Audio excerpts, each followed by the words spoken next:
lungsod ng Lucena, una hanggang ika-4 na distrito ng ating lalawigan, lalawigan ng Quezon, Luzon, Visayas at Mindanao, buong bansa, bansang Pilipinas, nagpupugay sa inyong lahat, palatuntunang stand-up, balikatan para sa sulong Quezon. Ngayong araw na ito, araw po ng Huwebes, ika-10 sa buwan ng Setyembre, taong 2020, kami po ang mga kasama, kagaya ko, maliit na tinig mula sa bahagi ng Bondok Peninsula, nagmamalaki anak po na magsasakang magniniyog, si Celine Tutur.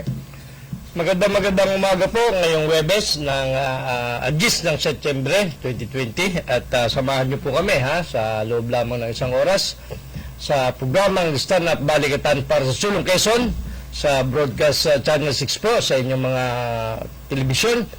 At doon po naman sa gusto mga sa radyo lamang ay dito po tatlo namin pinakamalalakas na radyo, itong 95.1 Kiss FM, 97.5 Radio City, 105.3 FM Pakakak ng Bayan, at ganoon din po dyan sa bahagi ng Infanta sa Real Infanta Nakar. Pang alas 9 po ang ating programa dyan sa Spirit FM kay Father Francis Lucas. Magandang umaga po, si King Formaron. At syempre mapapanood niyo po via Broadcast Channel 6 ang ating pagsasahing papawid ng palatuntunang stand-up balikatan para sa Sulong Quezon at napapakinggan sa tatlo pang himpilan sa iba't ibang bahagi ng ating lalawigan, kagaya ng 98.9 Love FM, bayan po ng Lopez, 98.3 bayan po ng Tagkawayan, sa Supreme Radio at sa bahagi po ng Gumaca, Quezon, 93.3. At ang taas na sikat ng araw, Dahil sikat ng araw, bagamat kagabi umaambon-ambon, meron yatang low pressure sa ibang lugar, kaya malayo naman sa atin. At siguro yung pag-ambon-ambon na yan, pag-ulan ng kaunti ay bahagi na dahil Setyembre na. Papasko na. Malapit na ang Pasko. Ang hindi natin alam, as of today, Kung makakapagkaroon ka. kung ano yung magiging sitwasyon natin. Pero, magaling talaga ito si Mayor Isko Moreno. Isipin mo, medyo yung ngayon ATF sumigunda. Yung sinasabi ko pa lang sa iyo kahapon. Since nagpalabas na yung Mayor ng Maynila, sentro ng Pilipinas, ito mo, naggalahan yung ibang mga mayors tulad ng San Juan, di ba? Pero tama po yung kanyang pinahayag at tiyak naman talagang kapag panahon ng undas, kung saan araw na nagpupunta ang marami sa atin tradisyon na sumisilip, dumadalaw sa puntod ng mga namayapa nating mahal sa buhay, dadagsayan Gagawa at gagawa tayo ng paraan. Ganyan po tayo mga Pilipino, sa gitna ng pandemya, kailangan po nating ipatupad yung physical, social distancing. Ibig sabihin, naunang nag-isip si Mayor kaysa sa IATF, kaysa rito kila Secretary magaling naman si Mayor Moreno.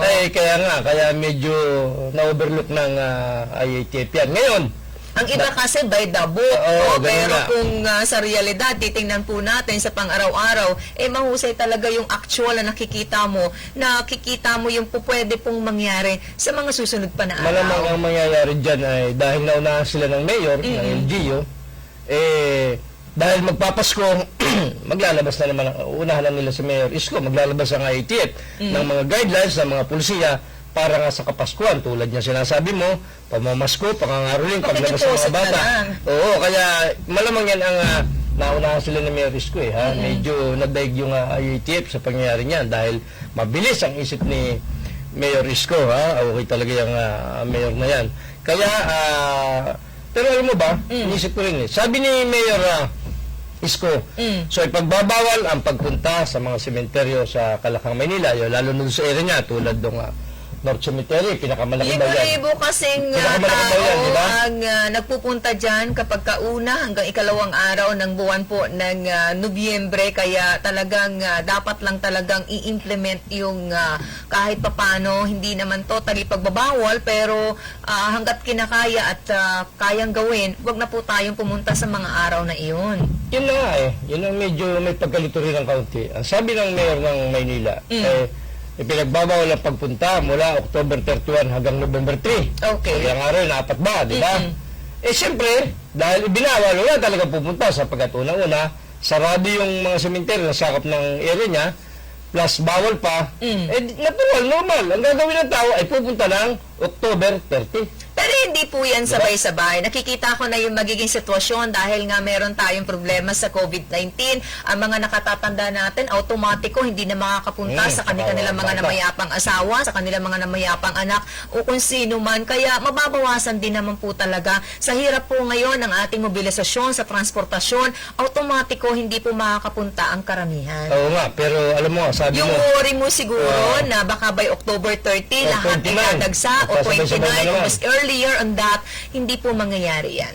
hindi yun ang presumption, siyempre. Pero tingnan din natin, ha, balansa. Kita mo naman ang mga balance malls natin ngayon, kahit sa Kalakhang, Maynila, kahit open na sila, medyo pinahaba na yung bukas po ng mall, kukunti ang tao. Sa bagay, pero sana nga ay ganun na mangyari yung October 30 or yung October 29. Oo, yung mga probinsya, mababawasan din po yan. No? Alam niyo naman, dagsa po sa terminal pa lang, merong nang hindi nakakasakay, undas na, nagbabiyahe pa, nasa gitna pa ng ating mga daan, hindi po makakapangyari yan sa panahong ito. Lahat po ng ating pinag-uusapan, dati po yan. Dapat nga ay ganun. Sana ay magkatotoo na hindi nga dapat magsabay-sabay sa October 29 or October 28. Sana nga ay hindi. Kasi pwede kang pumunta dahil hindi naman bawal yung date na yun. Kaya lang, pag nakita yan ng UATF na napakarami, ay di baka nga yung quarantine pass mo, baka depende sa estado ng kung anong quarantine ang meron ng isang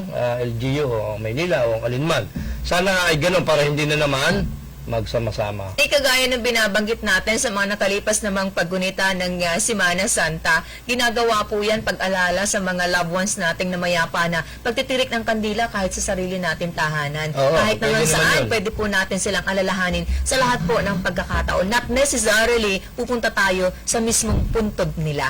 Kaya wait and see tayo dyan Makikita natin. Di ba, sabi nga natin may mga matitigas ang ulo. Di ba? Merong gusto maghanap buhay dahil maraming ang pupuntang tao. Kahit apektado yan. Yung mga nagbebenta po ng kandila, gumagawa po ng bulaklak, ng mga kakanin, lahat po naman halos ay apektado po sa panahong ito. Bunga nga ng coronavirus disease 2019. Matatapos din po ito.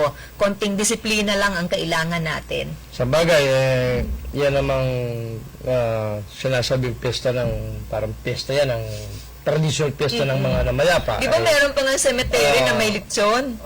May mga nagbebenta ng ganyan klase ng pagkain. Ang sarap naman tayong kumain, ano? Yung lahat ng maninindaan na nakapaligid sa mga cemetery, public or private, wala palagay ko lahat. At nagiging mini reunion ng maraming pamilya kasi nga bihira po na nagkikita-kita sa panahon lang ng undas, umuwi sa kanilang probinsya, o kaya naman nagkakaroon ng break, ng bakasyon, kaya bongga ang pagkikita, celebration kapag sumasapit po ang unang araw sa buwan ng Nobyembre. At saka malamang naman yan, before yung mga petsang binanggit natin ay susubaybayan na ng IATF, lalo ng mga local PNP, malamang gano'n naman ang preparasyon nila dyan dahil sila rin yung sisisihin. Correct.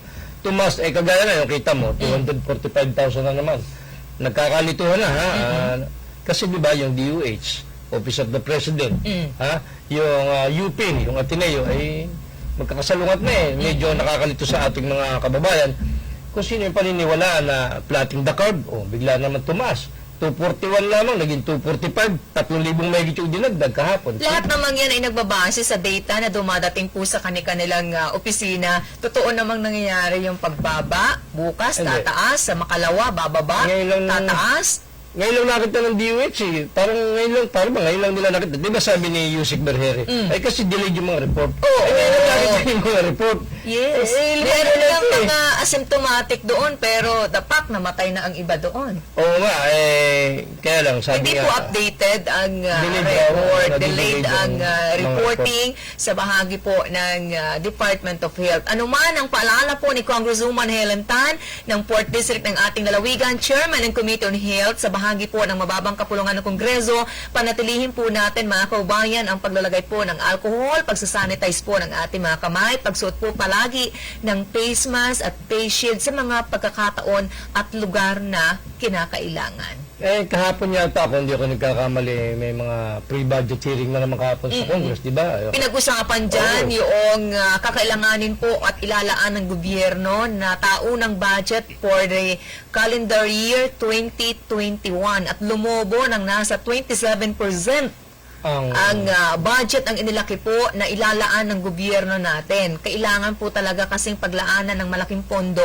ang usapin na pangkalusugan sa ating bansa. Kasi yung mga problema, dumarating yan. Kailangan may nakalaan na pondo. Oo, kaya siguro abala sila congresswoman doon at yung pa mga kongresta na committee member. Sa ngayon po Oo, kasi taong kahapon. 2020, ang budget po natin ng Department of Health ay tumataginting na 10.25 bilyong piso. So, Samantala, sa susunod po na taon, ang pinag-usapan po 16.6 billion pesos. Aba, Around magandang. 27% po ang itinaas na budget para sa Department of Health. Oo nga, mabuti kung gano'n sapagkat para ibig sabihin, hindi na kulangin. Paglalagay ng mga pasilidad, isolation, dapat kahit pa paano. Kasama na yan. Diba? No, marami pong mga nadagdag sa mga kinakailangang tutukan ngayon ng Department of Health, lalo tigit sa mga susunod na taon. Nakita na yung mga kakulangan eh. Sa Oo. panahong ito, ang dami palang kulang, kahit nga yung bilang ng mga health workers natin. Kaya nga, di ba, kahit mga pribadong tao, tinatanggap as volunteer sa panahon pong ito na meron tayong pandemya. 5 buwan ang mahigit. Sa panahong diba? ito na ang iba po ay tinitrain pa lang, kailangan po talaga na paghahandaan ito ng isang nasyon, ng isang bansa sa mga ganitong klase po ng sitwasyon. Since ito ay 5 buwan ang mahigit, siguro naman yung mga lapses ng gobyerno o ng DOH or kung sino pa man, Nakita na yan. sabihin, maaayos na nila. Nakikita nila yung mga kagaya mga delayed ang report. Siguro patagal maayos na ng gobyerno yan. Obligahin natin na bago mawala. matapos ang hapon ay maipadala sa central office ng Kagawaran ng Kalusugan yung mga reports o datos ng bawat probinsya para ma-update po naman kasi sila doon sa bahagi ng central office araw-araw laman ng balita sa telebisyon at mga pahayagan. Ang Parang tao ano, nakamonitor, hinihintay kung ano po ang report. Para yung pag mag-eleksyon, parang kumilik Akala mo, pinadala yung bawat gano'n, bawat LGU resulta. Akala mo, lamang ka na Oo. Yung pala, delayed lang yung iba. Bukas-bukas, nalamangan ka na. Oo. Para may similarity, di ba? Nag-celebrate na ang iba, no? Yung pala, pagdating yung kasunod na bayan, mga bayan, nadaig ka na, nalamangan ka na. Naubusan na, Parang ganun yung situation ngayon ng DOH, Parang yung tabi naman sa ating mga kaibigan sa COMELEC, magamat yan yung nangyayari ng mga previous elections, ganyan yung sitwasyon ng DOH. Kasi, ikinakatuloy ng DOH ay delayed. Meaning, wala sa kanila yung pagkakamali o yung lapses, wala yung pagkukulang. Nasa mga nagpapadala, base sa mga LGU na nagpapadala, yung mga record ng mga municipality, ng mga municipal health office, yan yung nagpapadala, di ba? Inaunawaan din naman natin kung bakit nadidelay ng konti yan, lalo na kung sa mga barabarangay. Siyempre, didetermina niyang mabuti kung totoo nga, kung positive nga sa coronavirus disease 2019 ng isang pasyente bago pa ma-forward yung record sa munisipyo. Kaya yung yung- munisipyo, ipo-forward po Oo. yan sa probinsya and then sa kadadalhin Saka sa pala. regional office natin. Then, saka pa lang uli, from region, Ang dami pong central office. pinagdadaanan yan, ng report na yan, binabalidate pong mabuti. Kaya akala siguro ng iba ay flattering the curve talaga kasi ang baba. Bigla rin sa isang araw tataas. Tingnan mo, 3,000 mahigit kahapon. Nung isang araw, di ba sinasabi ko, 2,000 lamang. Oo. Wala pa 2,000, 1,900 something. At tingnan mo, bigla na naman lumobo. Kaya wala makapagsabi kung totoo na flattening of the curve. Ang mga bayan dati-rati sa ating lalawigan na walang kaso ng COVID-19, ngayon ay nagkakaroon na dagat. po, nahahawa na ng mga sinasabing medical practitioners natin. Kaya ingat po ang marami nating mga kababayan. Malayo man, malapit, maliit man o malaki na kabayanan, kailangan po natin ang pag-iingat. At saka yung mga huling linggo, yung 91% ang mild, medyo hindi na 91 89 na lamang. 89, ibig sabihin, ay nababawasan yung mild. Tumataas ng kaunti yung severe at saka yung serious, di ba? Good, Tumataas mabuti. ng kaunti. Ba, sino ba yung dumating ngayon, ha? Sa lahat po ng ating mga kaserbisyong tunay at natural, mga kaistan, sa bahagi po ng ika-4 na distrito, mga bayan po ng Gumacat, Tagkawayan, Ginyangan, bayan po ng Lopez, sa bahagi po ng Perez, Quezon, bayan po ng Alabat, sa inyong lahat. Marami pong salamat, magandang umaga. Sa lahat ng ating mga kinikilala, sinasaludo ang mga magsasaka at mga ngingisdang Pilipino, pinabati po kayo ni Congresswoman Tan. Oo, at nakita ko yung palang Plaridel, yung Plaridel Town o yung dating Shine, meron na naman siyang proyekto rin na tawag doon yung assistance to individual in crisis situation, katuwang ang DSWD. Meron pala siyang ganong scheme ha, na halimbawa ikaw, nasa crisis situation ka, may sakit yung pamilya mo at walang-wala, bukod pa yun, yun yung mga tinutulungan niya na separate pa. Financial Katulong, assistance. katulong ang DSWD ng siguro ng ganong bayan. Wow. Meron pala siyang schema na ganon na itinutulong sa tinatawag ng mga taong nasa sitwasyon na crisis na sitwasyon na siguro walang-wala, may sakit pa, nawala ng trabaho. Oo. Yun yung priority niya na tulungan tulad dyan sa bayan ng Plaridel. Ay, mabuti, no? At least ay merong naaasahan ang ating mga maliliit na kababayan sa mga ganito pong pagkakataon, at kahit hindi naman pandemya, ay tuloy-tuloy po ang pagbibigay ng ayuda ni Congresswoman Tan sa ating po mga kababayan. Kagaya po sa bahagi po ng Infanta Quezon, ay nakatuwang kamakailan ni Congresswoman ang opisina ni Vice Mayor L.A. Rowanto sa pagkakaloob po ng ayuda sa ilan din natin mga kababayan dyan sa bahagi po ng bayan ng Infanta. Oo nga, batiin ko lang ito ha, at sabi ko sa iyo itong mga taong natutuwa sa himpilan ito, sa programang ito, nung malaman nila na tayo araw-araw ay talaga sinusubaybayan. Salamat po ha dito sa Bulaluhan Carinderia, dyan sa bahagi ng Magbubulalo Bulang-Bulang. ka na naman mamaya. Bahala na ha. Kay Ma'am Norma Cuario, yung may-ari nito, at kay Melanie Obnamia, kay Ate Nida, yung pinakang administrador nila doon, ha, kay Bioli, kay Alisa, kay Maynard, kay Sally, kay Chris, kay Udette, ha, kay Monique, kay Myra, ha, kay Vicky, at saka kay Nessie, ha, kay Mel and Maki, ano to, Nessie, o yan ha, nalilito tuloy ako ha. Ito yung chef, si Udette, ito yung masarap pagluto. Alam mo, sekreto ng isang matagumpay na resto o kainan ay nasa cook, hindi nasa may-ari. Mas mataas ang sweldo niya. Hindi na natin itanong, malamang. Ibig sabihin, ang ikagagaling o ikasisikat ng isang kainan ay nasa nagluluto, hindi sa may-ari. Secondary lang yung may-ari kasi management lang sa may-ari. Pero yung pagluluto, nasa templada ng mga cook tulad Oy, dito kaya nga, di Odette, ba, ha? sa ibang mga restaurant, tinahire talaga yan ng mabuti, naghahanap ng mga magagaling na chef, and nakakatuwa, alam ninyo, sa ibang bansa, pagka hinanap nyo kung sino ang lead ng chef sa kitchen nila, Pilipino. Alam mo ba yung sa malalaking 5-star hotel sa Manila, ha? Alam mo, isang chef dyan, yung iba nga, mga foreigner pa, ibang chef dyan, alam bang hindi bababa ng 200,000 monthly? Wow. Ang sold ng isang chef sa isang 5-star hotel.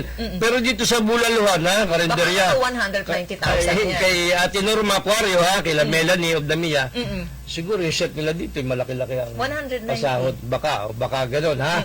At talaga namang Kasi napakasarap. doon sa binanggit mong hotel, 200. Oo, baka. Alam mo bang napakatagal na nila, di ba? More than 30 years na sila. Ako nga ay bata pa, kumakain na kami dyan. So, maraming salamat po ha dyan sa Bulaluhan, sa Carinderia, lalo na ito. Pinakamaganda dyan, ito si Melanie Obnamia. Ito married na, pero napakaganda nga babae at mistisa. Akala ko nga ito ay doktor din kasi makinis ang balat at maputi. Good morning ha, dyan sa Bulaluhan sa Carinderia. Sa mga nagmamadali po, meron pong mga mahalagang pupuntahan sa mga oras na ito. Philippine Standard Time natin, ginagawa niyong orasan ang ating palatuntunan. 23 minuto na makalipas po ika-6 ng napakaganda nating umaga sa mga laman po ng iba't iba nating mga lansangan. Patungo ng unang bahagi ng ating lalawigan, unang distrito. Ingat po kayo, paalala po yan ng ating kababayang si D.E. Buddy Salvania. At ito pa, hindi ko pwedeng kalimutan ha. Sabi ko nga sa inyo, dito po sa amin, libre ang ads. Hindi po ito paid ads. Libre po ha. Kaya ating binabasa-basa lang. Libre po ito ha. At tayo ay hindi naniningil ha. Ito pakasama lang natin sapagkat tayo ay natutuwa at bago lang tayo rito pero napakaraming sumusubaybay. Actually, hindi naman tayo nagsusurvey. Nalalaman lang natin dahil sa pasa-pasa ha. Yung nakikita natin. Tulad nito si Miss Gemma, kababayan mo sa Aurora, at saka ito si Miss Cecil ng JTP Oil Mill na pag-aaral ni Paring Jing Pardilla. Ito yung oil mill ba? Na nagpuproduce ng mga langis mula sa kopra na sila sama sa mga feeds na pakain sa mga hayop. So, yan yun. Hindi ito yung langis na para sa tao.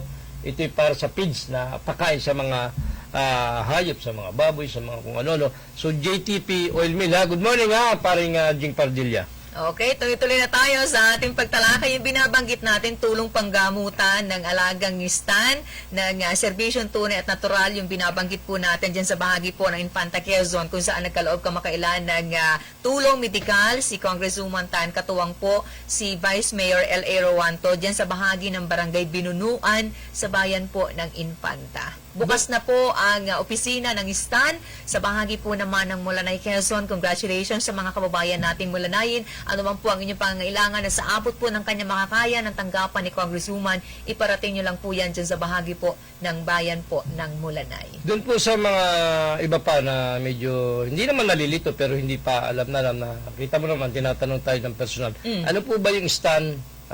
May mga nagtatanong sa atin ng ano raw yung stan since tayo nga ay bago lamang dito sa telebisyong ito at dito sa tatlo pang pinakamalalakas na himpilan, ha? Yung pong estado sa mga nagtatanong ay kasi hindi naman masyadong mababasa nila, ha, di ba? Serbisyong tunay at natural.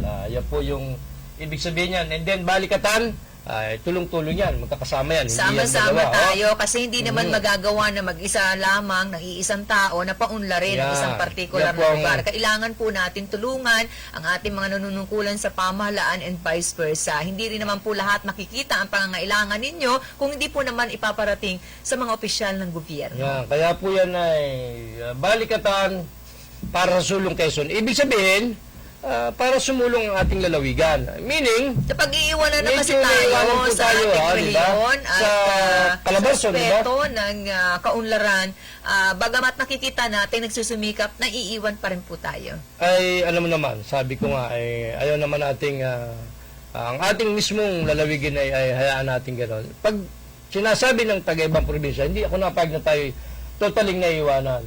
Ang sabi ko nga, hindi kami, naiiwan na kami kasi zone. Cavite, Laguna, Batangas, Rizal, Quezon, zone. Dati kasi nga, Calabar lang yan Panahon ni Edo Rodriguez na isama niyan, kaya naging Calabar zone. So, hindi po kami totaling naiiwan. Naiiwan na po kami sa COVID cases at kami po ituntua sapagkat ang aming lalawigan, ang ating mga distrito ay hindi kasing taas ng COVID cases sa mga naturang lalawigan, ha? Sa aspecto kasi ng hanap buhay, iwan na iwan po at kinakailangan pa natin pumunta ang mga kabataan natin, ilan nating kababayan sa mga kalapit probinsya natin para doon makipagsapalaran o kaya naman sa pinakamalayo, mag-a-abroad po ang mga yan. Kasi wala tayong mga naglalakihang factories kumpara po sa lalawigan ng Cavite, Batangas o kaya naman ng Laguna. Actually, sa totoo lang, pag-iisipin mo yan, pag ating sinusuma yan, pag ating sinasamap yan, yung Cavite kasi, bakit sila nalagyan ng bakit sila na may mga economic zone sila? Bakit? Ang lapit sa Metro Manila Yes. Ang Batangas, ganun din. Lalo na yung Laguna. Kita mo yung Santa Rosa, nung mga dekada 70, 80 na, punta na kami dyan. Marami dyan palayan, pero kita mo yun. Pumupunta ka na ng dekada 60? 70. Oo, 70, 70s. Sapagkat may mga kamag-anak tayo dyan.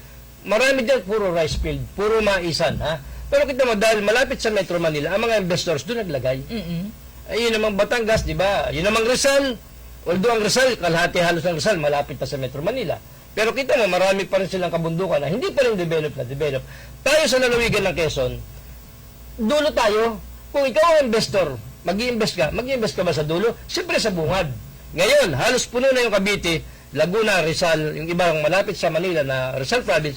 Hindi ba napasin dito na naglalagay sa atin? Nakita mo kasing isa sa mga dahilan dyan kung bakit napag-iwanan tayo, yung usapin po ng pangkatahimikan, yung insurgency, napakataas po ng problema na yan sa mga dekada 80-90. Yan, tama yan. Tinawag tayo ang realidad na NPA country ang Quezon. Sino ba namang investor ang maglalagat ng milyon-milyon at napakalaking halaga ng kanyang pera ng isang particular na business sa isang magulong lugar? Kaya tayo... Pero no matter kung gaano po kalayo yan, alalahanin po natin kahit po ang Pampanga, ang dulo po ng Cebu, pinupuntahan ng mga negosyante. Kasi peaceful po yung area. But now, look at Quezon, mukhang gumaganda po ang sitwasyon natin according to Southern Luzon. At saka, sabi nga ni Jun Parlade, ni Lieutenant General Antonio Jun Parlade, ay malaki na ang kaibahan.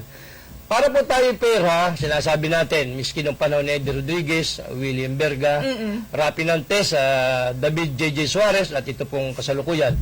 Para tayo po ay pera, nakikita naman natin, miski tayo ay kahit pa paano, hindi po tayo sarado ang mata, kahit pa paano nag-i-improve, sa totoo lang. Yung nire-report ng NEDA at saka ng Regional Peace and Order Council, malaki nang nabago. Medyo umuulad-ulad ng kaunti. Mabagal lang po talaga. Wag po Medyo natin mabagal lang, mabuti ha? kasi sasakit po ang ulo natin. Yan. Kaya lang napakabagal po. Parang kung sa matanda, kasi kaya mabagal, matanda na. So halimbawa, kung mapalagay ay bata, dyan sa manubela at nagmamano yung bata, ang bisyo niyan, ang pagkilusan mabilis. Kaya dapat bata ang, halimbawa, magmaneho. Pero hindi ko sinasabing pag matanda. Wala ay naman hindi yan sa edad, no? Kukontrahin kita dyan, partner. Kasi sige. yan sa leadership. How you manage the province. Ay, pwede rin yun. Tinatanggap rin yung katuwiran na gano'n. Babalik po bago natin pagtalunan ang usapin yan dito sa ating palatuntunang stand-up balikatan para sa Sulong Quezon sa mga naliligwak ang inyong kape, humihigop ng mainit na kape sa mga oras na ito dahil sa ating pinag-uusapan. Huwag po kayong aalis, babalik kami makalipas po ang ilan nating mga patalastas.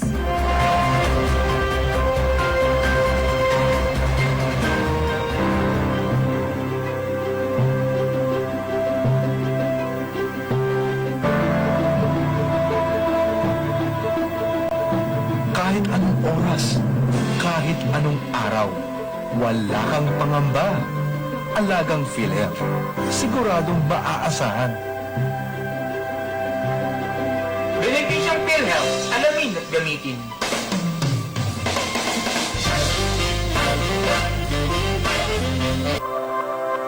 Domingo Veterinary Clinic and Grooming Center, 3rd Street, West Employees Village, Lucena City. Cell phone numbers 0917-705-6700 and 0998-571-4710.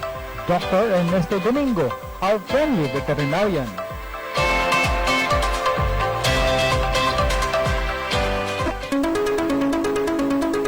Isuzu Pagbilao Care, your reliable Isuzu cars and trucks dealer here in Quezon, now offers best value parts, top quality repair and maintenance services, with freebies and discounts with free meals while you wait. Call us and service assistance will be given to you, fast and efficient. Isuzu Pagbilao has the state-of-the-art tools and equipment, highly trained competent technicians and stress-free lounge. Isuzu Pagbilao, now serving you Mondays to Saturdays from 8 a.m. to 5 p.m. and Sunday by appointment only. Book your appointment now. Isuzu Pagbilao, along Maharlika Highway, Barangay Bukal, Pagbilao, Quezon.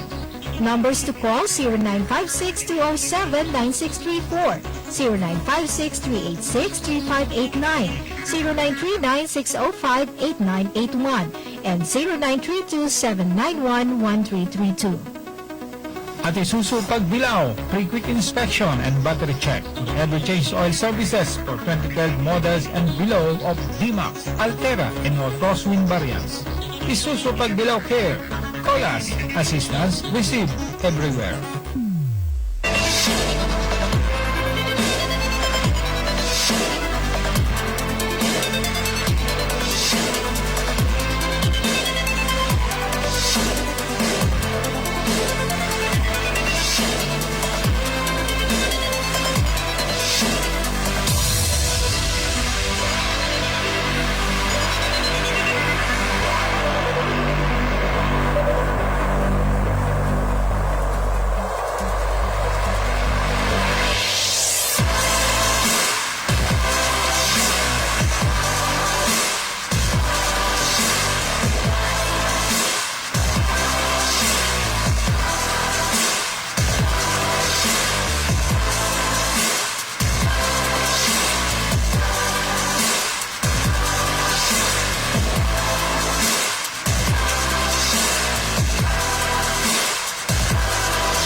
Ang mga may sakit ay hindi dapat pinaghihintay at huwag nating ilagay sa panganib ang buhay ng ating mga mahal na kapamilya. Narito palagi ang sigurado at ligtas sa serbisyo ng Sakit Buhay Ambulance Center. Sakit Buhay Ambulance Center. Mga pribadong ambulansya na 24 hours on call. saan mang dako ng Pilipinas nabot ng ambulansya ay pupuntahan, maging ligtas ka lamang. Ang bawat ambulansya ay equipped with ambibag pag grabe ang pasyente. May 3 sets ng oxygen tank with regulator. May emergency medicine, walang red tape, hatid agad, safe ang pasyente. DTI registered at kumpleto sa lisensya at permit. Sakit Buhay Ambulance Center. Maingat, kadamay sa kagipitan at sa lahat ng oras ng pangailangan. Sakit Buhay Ambulance Center. Para sa mabilis sa serbisyo, tawagan ang kanilang hotline 0423732983 o 0918-911-8332. Ang punong tanggapan ay nasa Calamar Home Subdivision, Kalurang Mayaw, Lucena. Sakit Buhay Ambulance Center. Kontakin lamang ating kaibigang si Danny Lingon.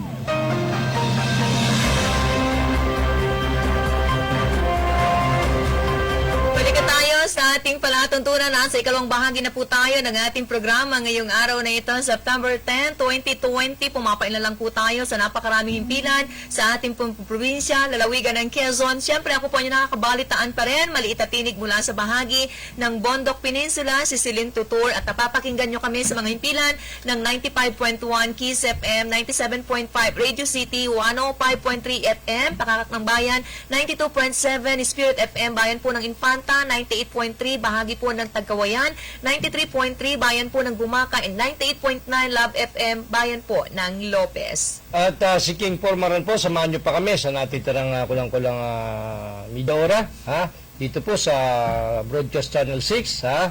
Good morning ha sa ating mga kasama dyan sa PNB, ha? Kay Miss Creo, Cheryl Creo, sa kanyang regional manager kay Ma'am Ruth, ha? Dyan sa Philippine National Bank, Quezon Avenue Branch, lungsod na ito.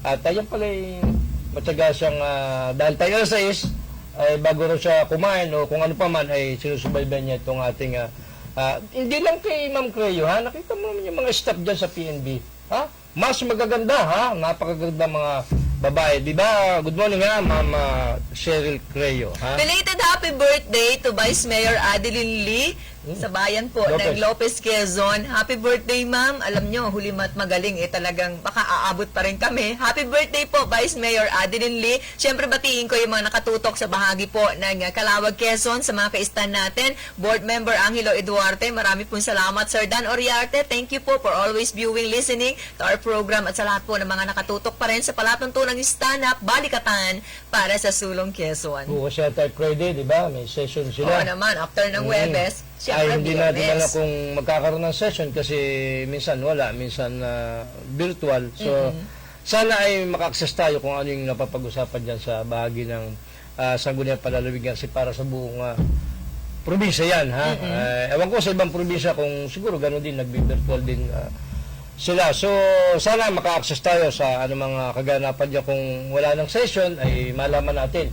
Kung meron naman kahit na virtual, ay malaman din natin, ha? At magtatanong-tanong tayo. Sa mga gusto po mga pamili ng mura, abot kayang halaga ng mga gulay, prutas at marami iba pa na mga kakailanganin nyo sa loob ng inyong tahanan, magtungo lang po kayo sa bahagi ng Mall Atrium ng Pacific Mall Lucena. Tuloy-tuloy po hanggang sa September 13 ang kanilang Farmer Zone na tinatawag in partnership with Metro Lucena and Department of Trade and Industry. Samantala, doon sa mga hindi po makalabas ng inyong tahanan dahil po sa inyong edad at sa problema natin sa COVID-19, pwede po kayong tumawag o bumili sa bahagi po ng SM City Lucena o sa alinman sangay ng SM Supermalls buong bansa.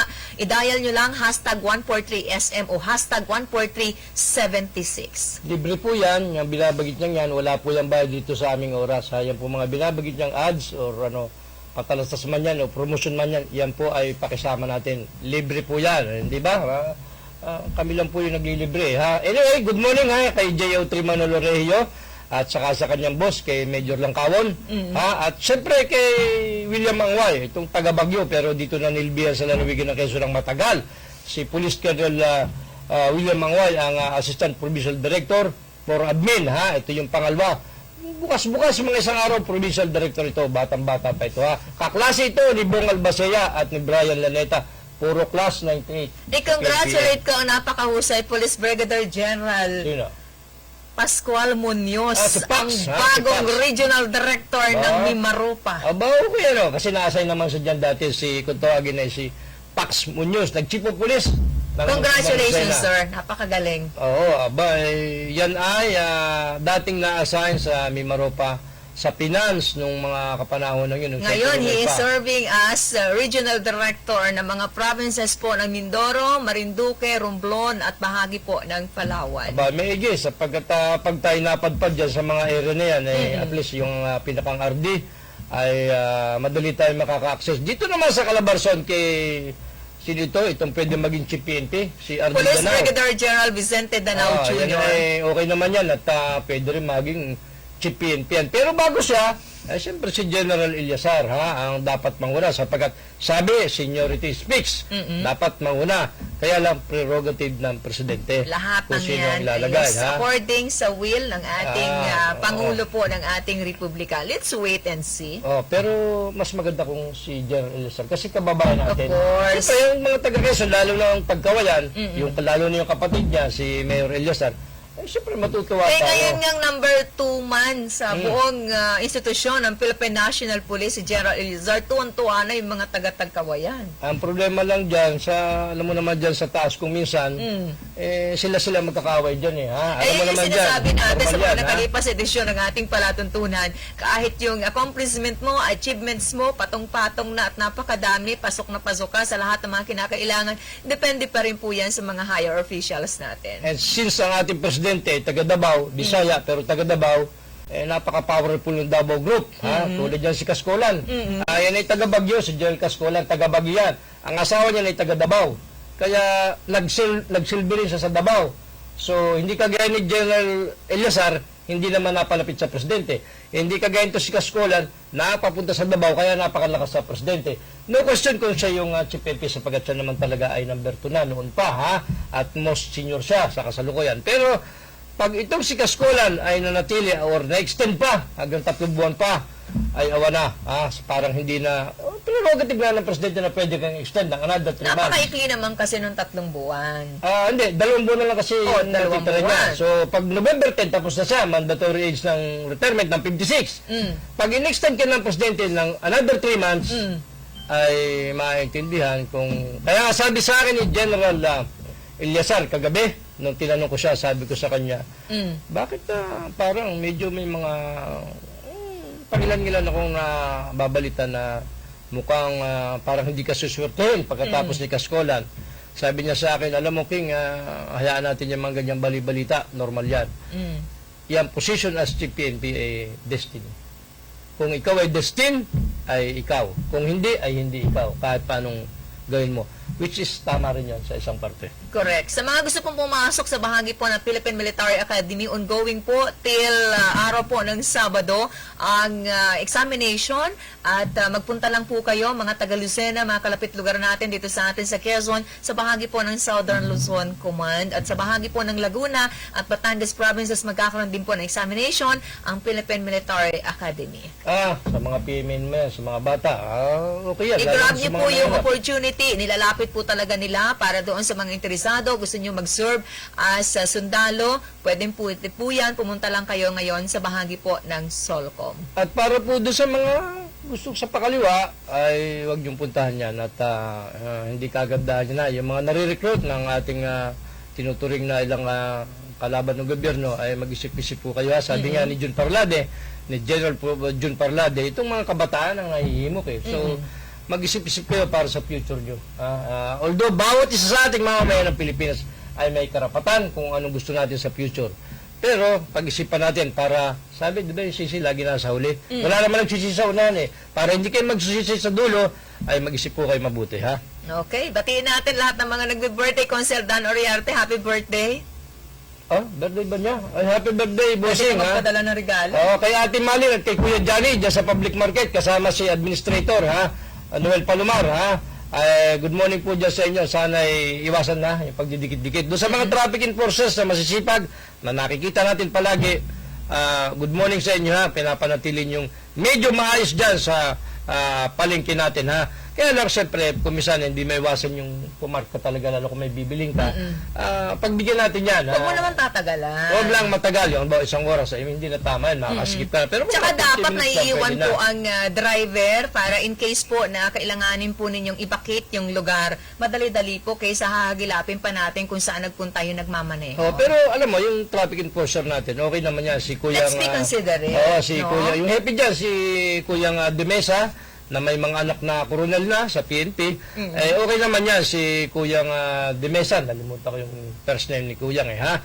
So, okay naman, masipag yung ating mga nakikita at saka palagi Yan talagang nakasubaybay. mahirap na ayusin Iman ang traffic, lalo na kung saan naroon po nakatayo ang public market. Araw-araw kasi hanggang Ay, gabi, maraming napakarami po na nagpupunta dyan. Imagine yung sinasabi ni Mayor Dondon Alcala, ilang tao ang lumalabas kada araw sa Aba, lungsod ng Lucena. kung Nang ilang panahon libo. po ng lockdown, Oo, around libo. 7,000 A day.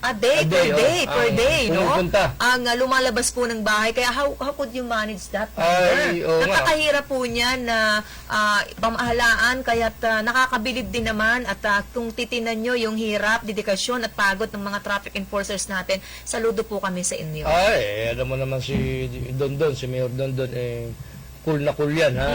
Sinisikap niya mag-isip ng mabuti konsepto, anong kinukonseptualize nila, anong scheme ang gagawin nila para hindi nga talaga magsama-sama lahat para maiwasan.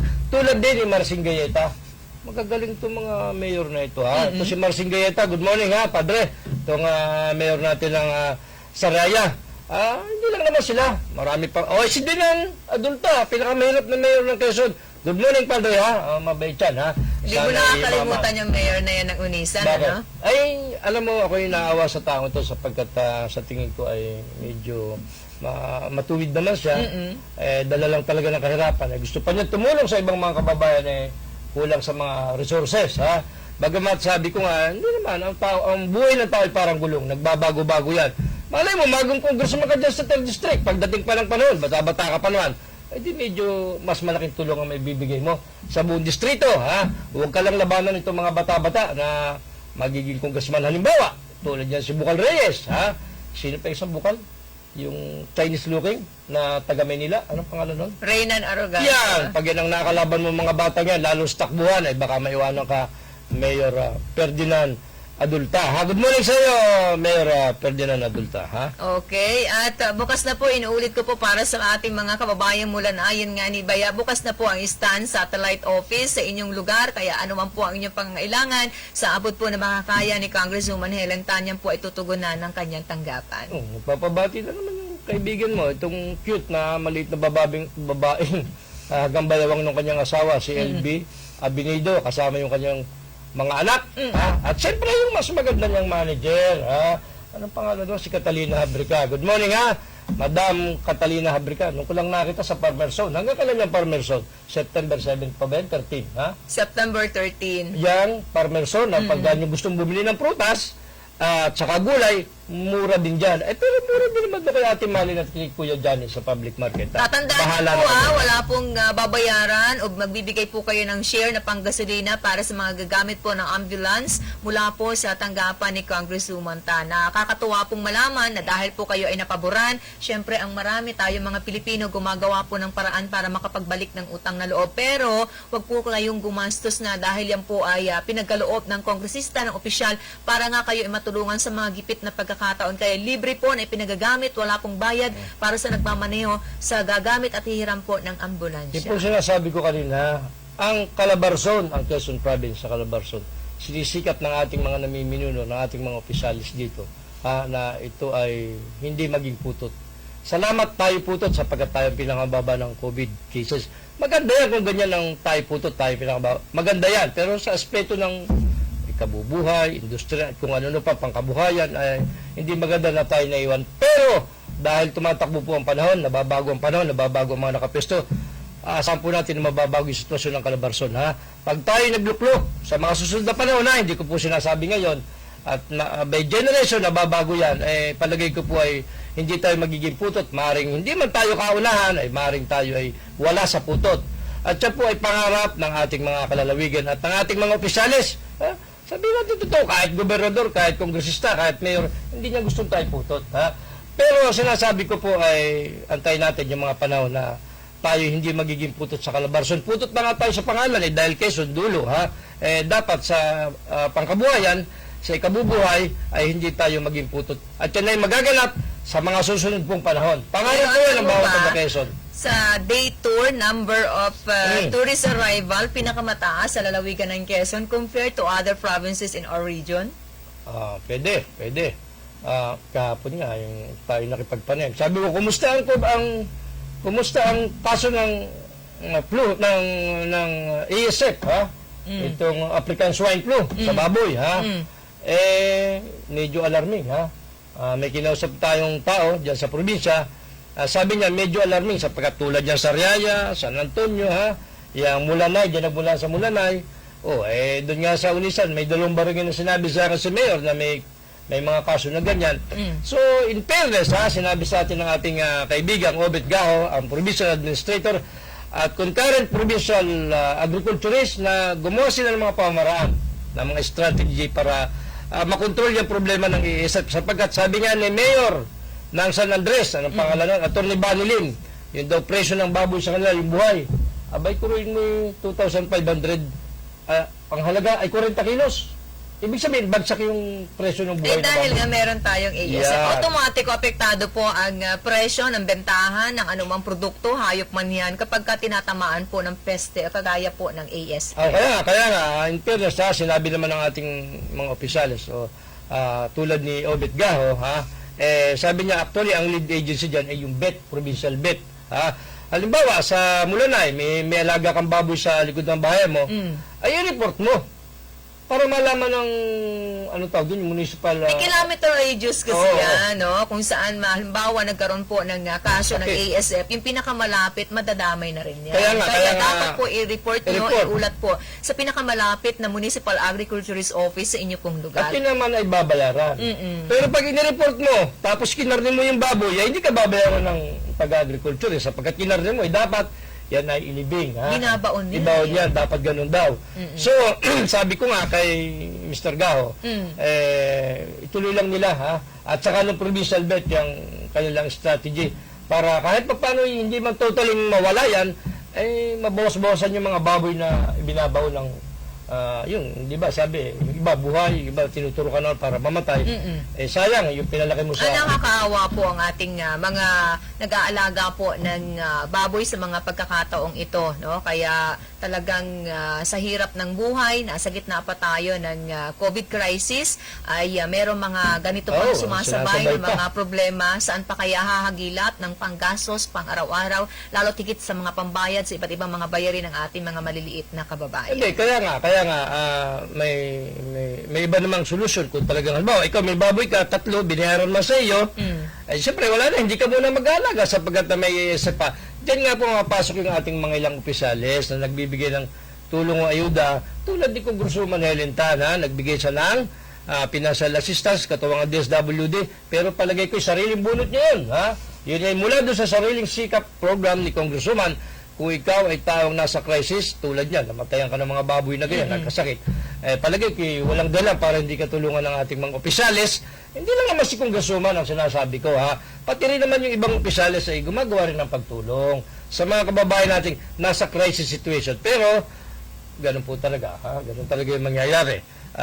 Sabi ko nga, di samahan natin na panalangin at nagkakasabay-sabay itong ating problema ito. Batiin ko na magandang umaga, magandang si Josephine Perhiliana nanonood sa atin sa oras na ito. At syempre, ulitin ko ang pagbati ng happy birthday kay Consihal Dan Oriarte. Marami pong salamat sa palagiang pagtutok sa ating palatuntunan. Ma'am Minion Tan, good morning. Marami pong salamat sa panonood.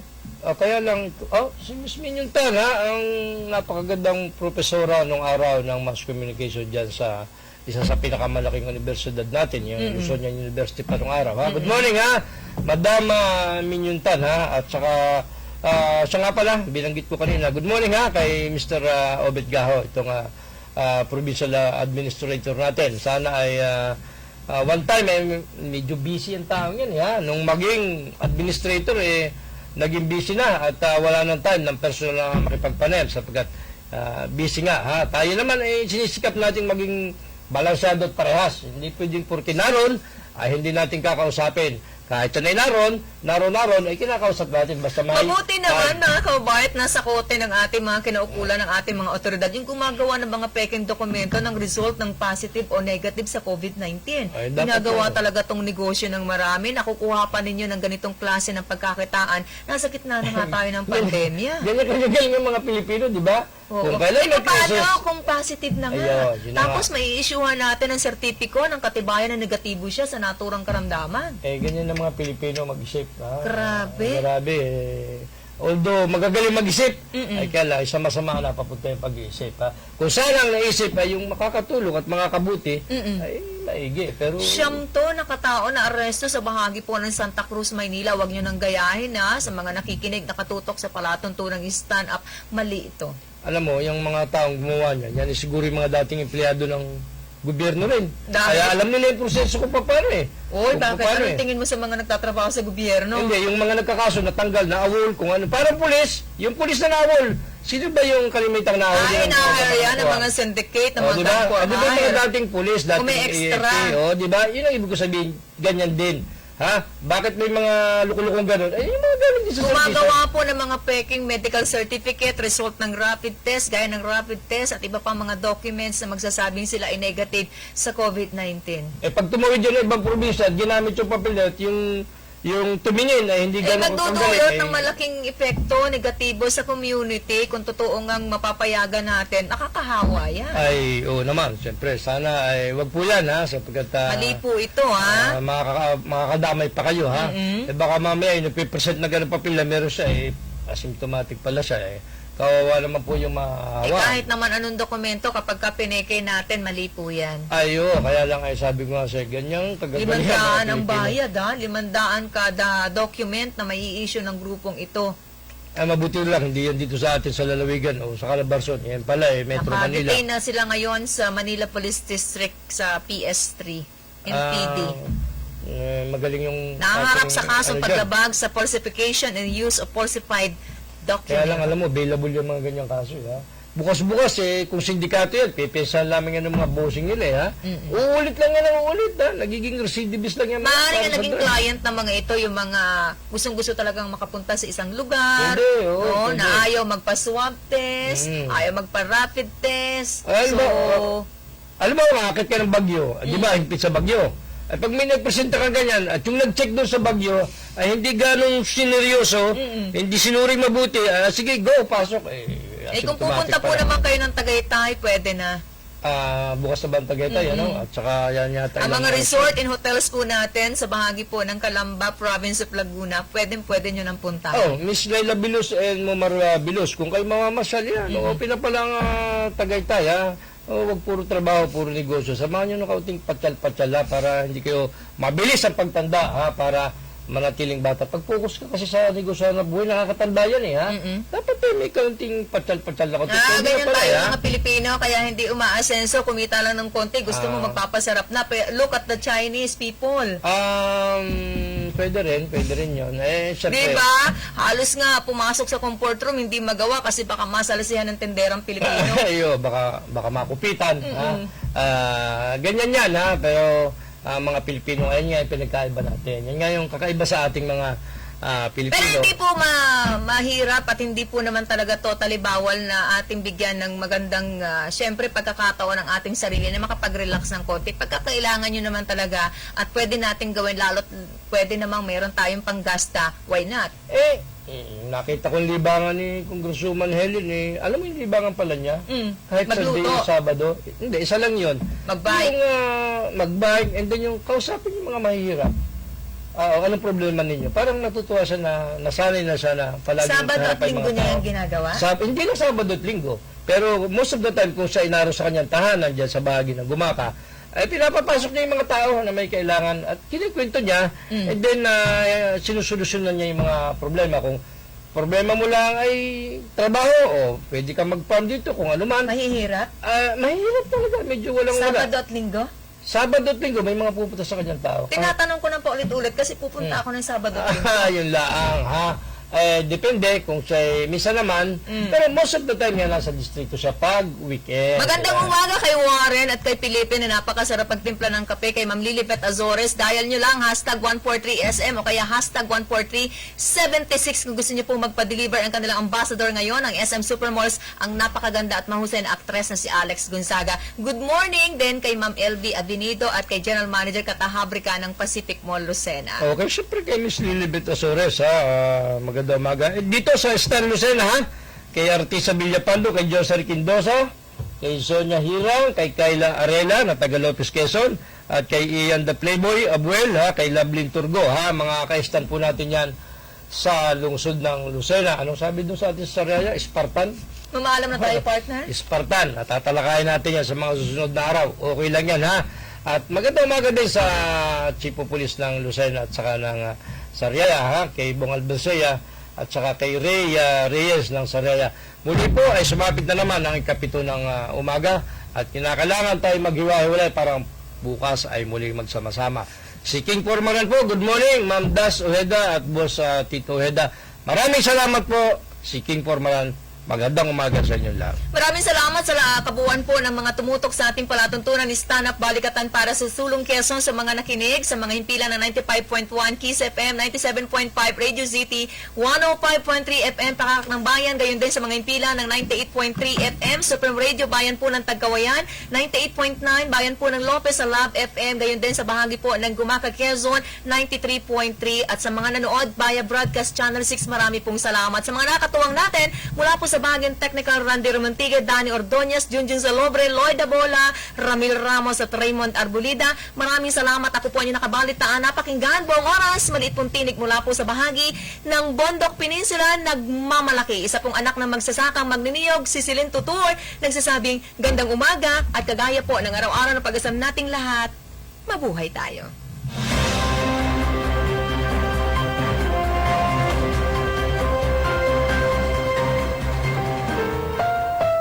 The preceding was a paid broadcast. Ang mga narinig na opinyon at pahayag ay pawang sa blank timer lamang at hindi ibig sabihin